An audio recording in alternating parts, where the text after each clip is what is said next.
The Giants are in a tailspin as we reach the halfway point of the season. They're just one game over 500, and they're playing extremely lousy baseball. So we'll talk about the first half that was, and is it time to seriously think about selling next? You are Locked On Giants, your daily San Francisco Giants podcast. Part of the Locked On Podcast Network, your team every day.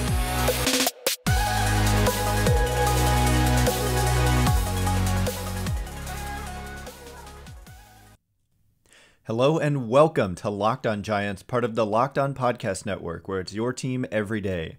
My name is Ben Kaspick, and on the show we provide daily episodes Monday through Friday, talking about the San Francisco Giants in a way that's data-driven and rational, but also simple, passionate, and accessible to all. I'm a former contributor for the baseball statistics and analysis websites Beyond the Box Score and Rotographs. I've been podcasting about the Giants since 2015, and I'm a lifelong fan. Thank you for making Locked On Giants your first listen every day. We are free and available wherever you get podcasts. Hey Giants fans, you're going to love this. Today's episode is brought to you by the Sports Card Investor app. Welcome to the world of trading cards reimagined. Stay tuned later in the show for more information on this awesome new tool for collectors. You're going to want to check out the Sports Card Investor app.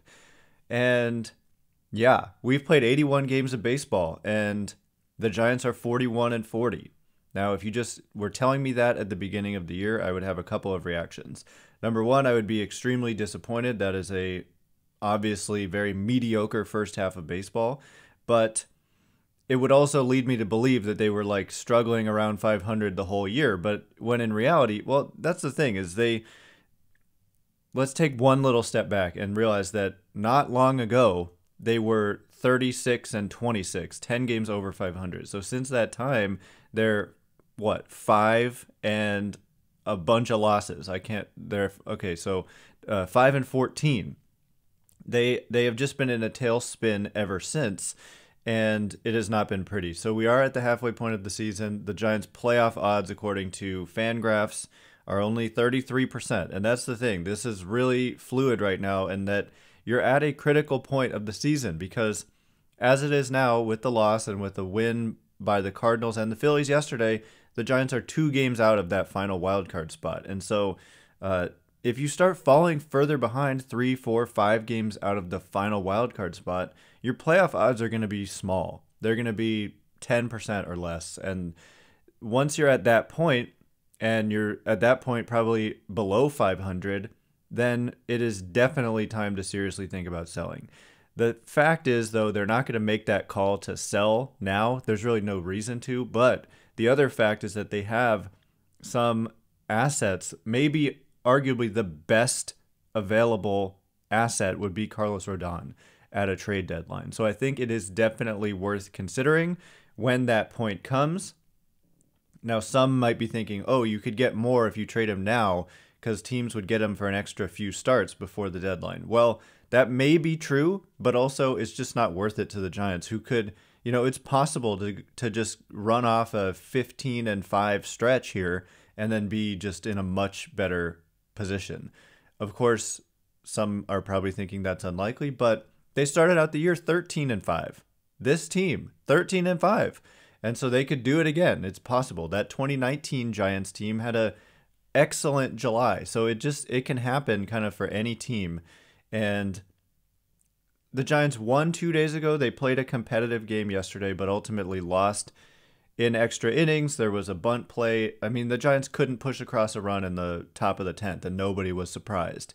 3 strikeouts in that top of the 10th. Just miserable effort. I mean, that's probably the wrong word. Just miserable results. I'm not saying they're not trying, but the process has looked flawed as well. Just the at-bat quality has not been great for a long stretch of time. It was okay yesterday, and you're facing a really tough pitcher, but at the end of the day, it's just not good enough, and they're in a tailspin, and they're facing a good team, and it's hard to see how they come out of it, but that's the thing about baseball. You never know. So at the halfway point of the season, like I said, on a pace, of course, for 82-80, which would be a big letdown, and I just want to look at some of the numbers. So by position player wins above replacement, the reason we look at this is it is simply combining offense, base running, and defense. And we'll break down each one of those categories. But when you add it all together, according to Fangraphs, the Giants' position players are simply 20th in baseball in wins above replacement, which is not good enough. I mean, that is what you see from a bad team.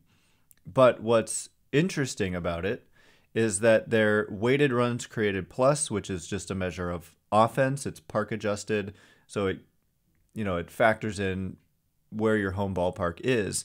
And the Giants are at 103, so slightly above average. It was as high as around 110 not that long ago, but they've been in this serious rut for a while. But that 103 number is right around some good teams. The Red Sox are there, the Brewers are there, the Phillies, who've been hot, are right there, the Cardinals are right there. So it's 12th best in baseball. It's more or less mediocre, but it's still not 20th. So their base running, by base running runs above average, is 7th best, which was a big problem last year, was base running. But it has not really been an issue this year as much. A little surprised by that number, given how a lot of their players are slower. But at the same time, they haven't made as many kind of base running blunders as they did last year. Last year, it was a regularity. This year, it hasn't been. But by defensive runs above average, this is just what has completely sunk them. They're at minus 43.3.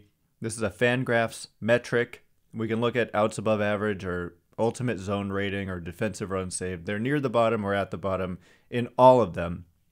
And by this particular metric, minus 43.3 runs above average, which is dead last in Major League Baseball. And it's just sinking that cumulative wins above replacement number for the San Francisco Giants.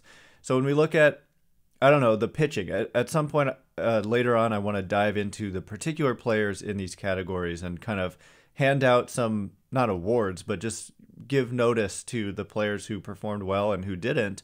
But if we look at just the pitching as a whole, if you're not careful, you'll look at Fangraphs WAR, which if you search for team pitching leaders, this is the first kind of sorted column that is going to show up, and the Giants rank 7th.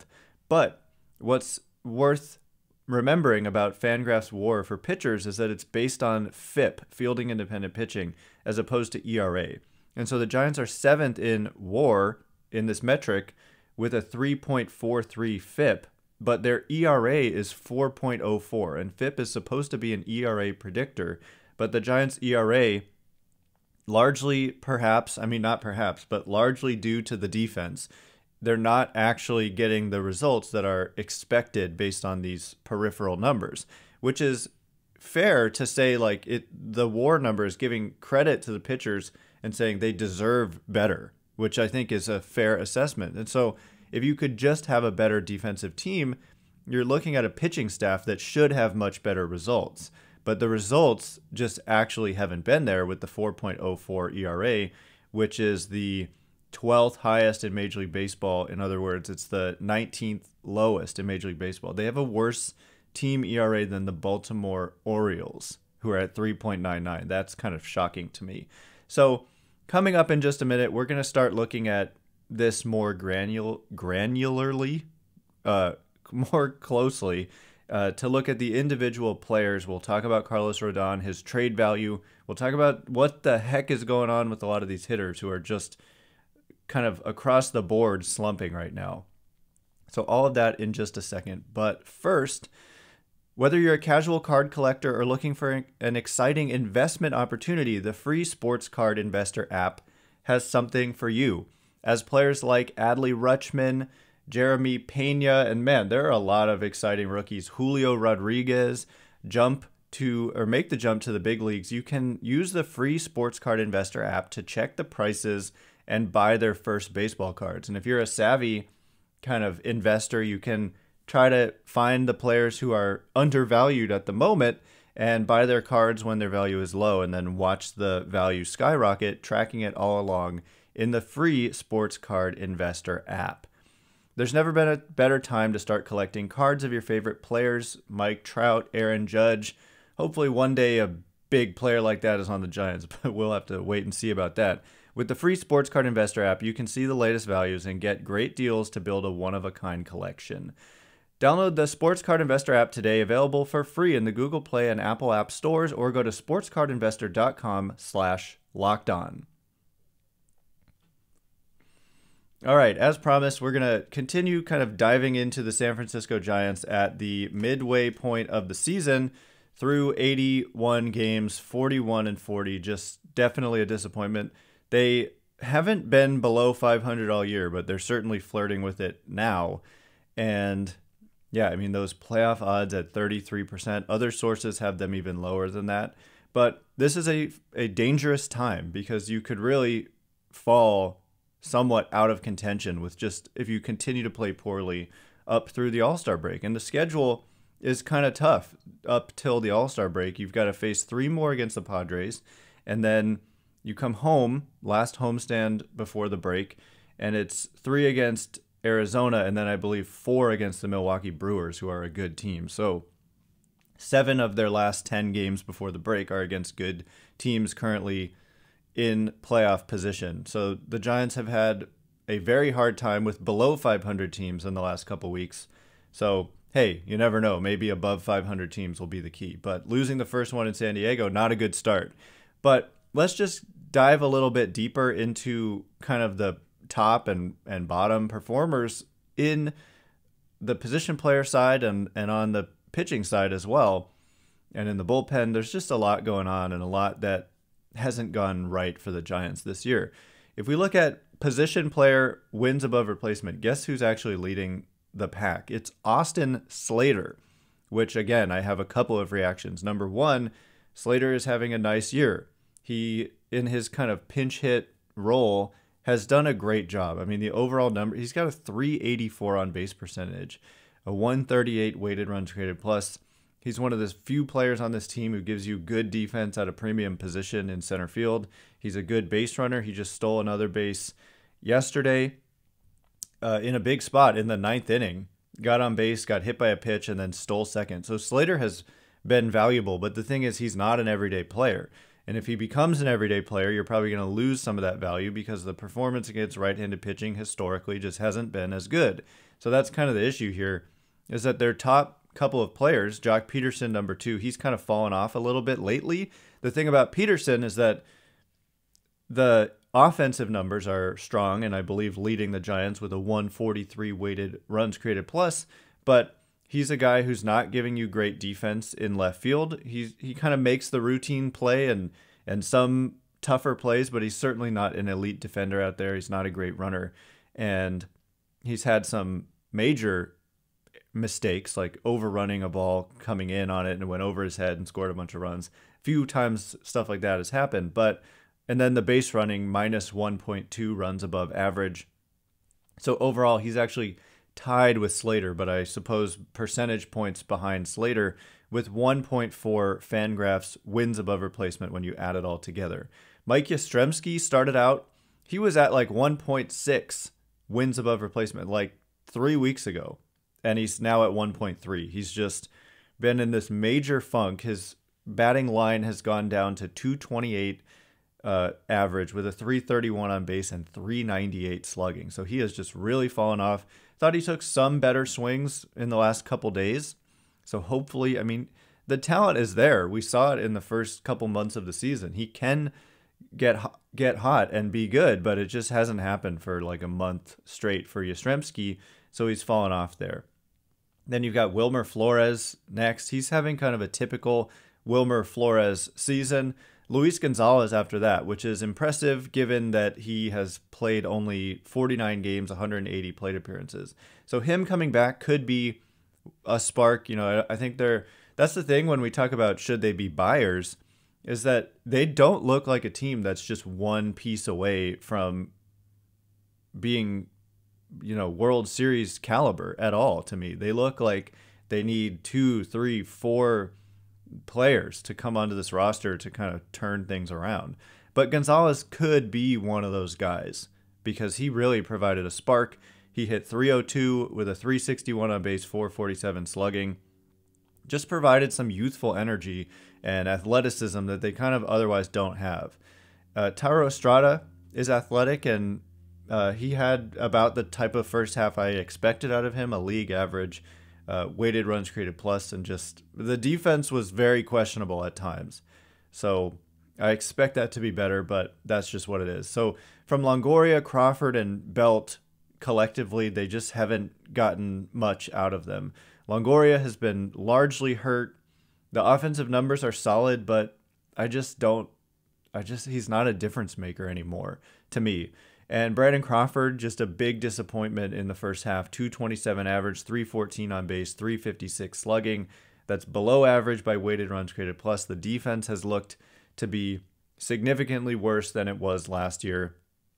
They haven't gotten much out of their catching core, which is not surprising.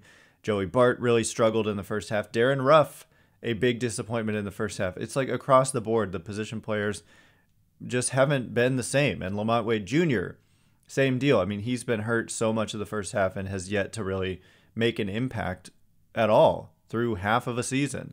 Yermin Mercedes has been pretty darn solid in his first handful of games with the Giants. And then looking beyond that at their worst players thus far, I mean, Tommy La Stella, minus 0.4 Fangraphs wins above replacement. Donovan Walton, minus 0.7 Fangraphs wins above replacement. I'm sure if we sorted for the least productive players in Major League Baseball, Donovan Walton would find himself near the bottom with that minus 0.7 Fangraphs wins above replacement. That means that a just replacement level player who's not a good player, they would expect would produce almost a win better than what Walton was able to do when he was with the Giants in his 24 games. Kevin Padlo cost them almost half a win below a replacement level player in his 4 games. That's how bad he was. Tommy La Stella, like I said, he just hasn't hit. He hasn't played the field much. When he's been in the field, he hasn't defended. And when he's been the designated hitter, he's not providing any defensive value, and he can't run. So the La Stella contract, it's not a big contract, so I can't call it like a disaster, but it just hasn't been productive. And that's just the facts about it. David Villar just called up. Strikeout rate 35.7%. He had a good first game, but other than that has been kind of quiet ever since. And yeah, so that's the position player side, and that is why they're 20th, because I just went through all that. Your bright spots are like Slater and Peterson, and then Stremski, who it's hard to even call him a bright spot given how much he struggled. They need Luis González back. They need better performance from the veterans. I don't think I even mentioned Belt. I didn't even see him. He's so far down the list that he's not even showing up for me or something. Oh, there he is. He's got minus 0.2 Fangraphs wins above replacement, 96 weighted runs created plus, just hasn't done anything. And the defense has been worse than we expect from Brandon Belt. So it has been a rough go for Giants position players this season, no doubt about it. So coming up next, we're going to switch our attention to the pitching side, where there are some more bright spots. I don't just want to gloss over that. I mean, Peterson with his 143 weighted runs created plus, he's been a difference maker. He has 17 home runs. No one else is even close. I believe the next closest is, Wilmer Flores has 9. So Peterson has almost twice as many homers as anyone else on this team, which is both good for Peterson and bad for the Giants at large. But the other thing about Peterson is that he's a platoon player. And so I think some people say, well, he shouldn't be. He should play more. The facts are, like, the track record is that he's just not good against left-handed pitching. And so that's more of a roster construction issue than it is like a management issue by Kapler. It's that they're a team of platoon players and they're just not getting it done. So coming up next, we'll look at the pitchers, where I think the most value on the Giants really lies is with a couple of pitchers. So we'll talk about them and also what's gone on with the bullpen, which is not great, in just a minute. But first, from the people who invented healthy and tasty comes the latest gift to your taste buds. You've probably tried the amazing coconut brownie chunk Built Bar, but guess what? Your friends at Built have given coconut brownie chunk the Puffs treatment. That's right, the coconut brownie chunk Built Bar flavor you love, in a deliciously chewy marshmallow covered in 100% real chocolate. It's a fluffy cloud of coconut brownie goodness. But stop drooling and listen. They're good for you. Low calorie, low sugar, high protein, and all deliciousness. Coconut brownie chunk puffs are only here for a limited time. Go to Built.com now to make sure you don't miss out. They're going fast because they taste amazing. And like I said, they're not, it's like a total candy bar treatment, but without the guilt of if you look at the back of the candy bar and you see all that sugar, calories, etc., this is not the case with Built. And that is super important to me, and it's a game changer. Go to Built.com right now, use promo code LOCKED15 and get 15% off your order. Use promo code LOCKED15. All right, here we go. We're going to talk about the Giants' pitching staff in the first half of the season. Running through that position player list, it's easy to see why they have struggled the way that they have, especially lately. That's the thing, is that if you're providing defensive value, a lot of those players, it looks a lot better. But also the veterans like Belt and Crawford, they needed to be big parts of this season, but they just haven't been. And Crawford is signed. That extension looks questionable at this point, but it is short term. That's kind of the beauty of all the short term deals, is that when you have struggling performance like this, you're able to move on and go a different direction. It's a much worse problem to have when you give long-term deals to players who then have struggles, because then it's like, oh no, we're stuck with this player for the next 6 years. Like, think of Evan Longoria. The first year that he played with the Giants, it was not good. He was already old, and they had him for 4 additional years after that year, and that was a problem, and it's remained kind of a problem. No offense to Evan Longoria, but it's just, he's almost 37 years old, if he's not 37 already. And I know he's been kind of solid this year and the year prior, but he just doesn't have a future on this team. And I don't know, he's not the problem, but he's kind of the old guys, which, you know, last year let the old guys play was fun, but this year don't let him play. It just hasn't been the same. So Brandon Belt, this is the last year of his contract. If he just doesn't turn it around, which I would put some money on him having a significantly better first half if he can, or second half if he can stay on the field. But this is the last year of Longoria's deal, the last year of Belt's deal. Going into next year, it'll be the last year of Stella's deal, Crawford's deal. So in some ways, Ruff's deal, it's good to have these short-term deals because you can pivot if it doesn't work. But in other ways, wish they had some better players. So the pitchers, like I said, they're 20th in ERA, but much higher in fielding independent pitching. They've deserved a better fate. But Carlos Rodón, it hasn't affected him. Like, he strikes so many people out. He doesn't need the defense to be good. And he's been their best player by a huge margin. So we just talked about how Slater was leading the position player mix in wins above replacement at 1.4, actually tied with Joc Pederson. Well, Rodón is at 3.2, so more than twice as valuable as the closest position player. And I mean, he's just having a fantastic Cy Young caliber first half. 2.87 ERA, 2.83 expected ERA, 2.24 fielding independent pitching. Just great numbers across the board. Strikeout rate is really high. It's at, as I pull it up here, strikeout rate for Carlos Rodón is 30.4%. Apologies for that. It was hard to sort that. But next best is Logan Webb, who's just, it was kind of a grind in the first month or so of the season, but much like last year, as the season has gone on, he's just gotten into a groove, and he had another great start last night. He allowed 1 run, a solo homer to Manny Machado, I think in 8 innings of work. And was it 8 innings of work? I think. And then, so on the season, he's got a 2.98 ERA. Last year, it was 3.03. So Logan Webb does, in fact, continue to look like a frontline starter. He's put up 2.3 Fangraphs wins above replacement, expected ERA 3.35, FIP 3.09. So all of that in the low 3s to high 2s, and that's just fantastic. And he's pitched 105 innings. Carlos Rodón has pitched 91 innings.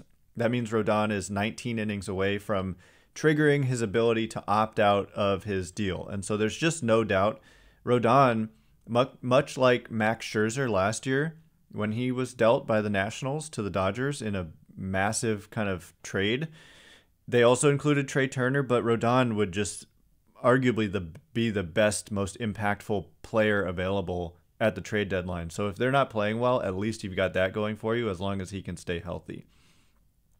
for Alex Wood, and this is going to be true for a number of players. Alex Wood's ERA is not great, 4.83, but the peripheral numbers are better. The FIP is 3.44. The expected ERA is 3.85. So kind of looks like he just hasn't gotten the results he's deserved. Alex Cobb, same deal. He's got a 4.74 ERA, 2.71 expected ERA, 3.07 FIP. It's just crazy how they just haven't. I mean, it's the defense for me, I believe. And Tyler Rogers, same deal, 4.74 ERA, 2.96 expected ERA. So when we look at the starting pitchers, I want to look at the kind of break these up by starters and relievers. So the starters for the San Francisco Giants actually come in at third best by Fangraphs wins above replacement, and this has everything to do with the fielding independent pitching being 3.15, which is actually number one in all of baseball. The Giants starters have the best FIP in Major League Baseball, but their ERA and FIP, by the way, is based on strikeouts, walks, and home runs. Their ERA, though, is 12th best. So any way you slice it, the Giants starting rotation, this is largely top-heavy with Rodón and Webb, but also it sees much better performance than deserved, it sees the deserved performance of Wood and Cobb. So I really do believe the rotation is still the strength of this team. It just hasn't really played out that way. And when we look at the relievers, the Giants relief pitchers have a 4.29 earned run average, which is 10th worst in Major League Baseball, tied with the Oakland A's. And their fielding independent pitching is 3.78. So it is much better, and it is 12th best. So it's just the defense, and maybe there's a way to address it, but they don't seem to value it. So I don't quite understand this, because they traded away Dubon, they traded away Steven Duggar, they traded away somebody else who was in the top. Like, they only have a few guys who were 0 or above in outs above average. I think there were 6 guys all season and like 18 guys below that. And they traded 3 of those 6 guys this year. And so I don't know, maybe they just expect positive regression, but it hasn't happened yet. So anyway, that is all the time we have for today. Hopefully that was a decently thorough look. There's, some more pitchers we could talk about in detail. Jacob Junis had a nice first half. Camilo Doval, inconsistent, but overall the numbers are pretty solid. And John Brebbia had a nice first half. Dom Leone had a nice first half. So there's some good and some bad mixed in with the pitching. The bullpen, though, just at large has been a problem. But the defense hasn't helped them, nor has it helped any pitcher on the Giants. So that's all the time we have for today. Thanks again for making Locked On Giants your first listen every day. Now make your second listen Locked On MLB Prospects. Host Lindsey Crosby is a prospecting encyclopedia, and he's going deep on the MLB stars of tomorrow. It's free and available wherever you get podcasts. Once again, my name is Ben Kaspick. Check me out on Twitter at Ben Kaspick, Kaspick. If you like this show, please consider rating it or leaving a review. It helps me out a lot.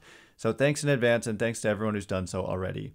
Have a great weekend. I can't wait to be with you again on Monday. Things will have changed, so it'll be interesting. So please come back for that. Again, thanks for listening, and stay locked on Giants.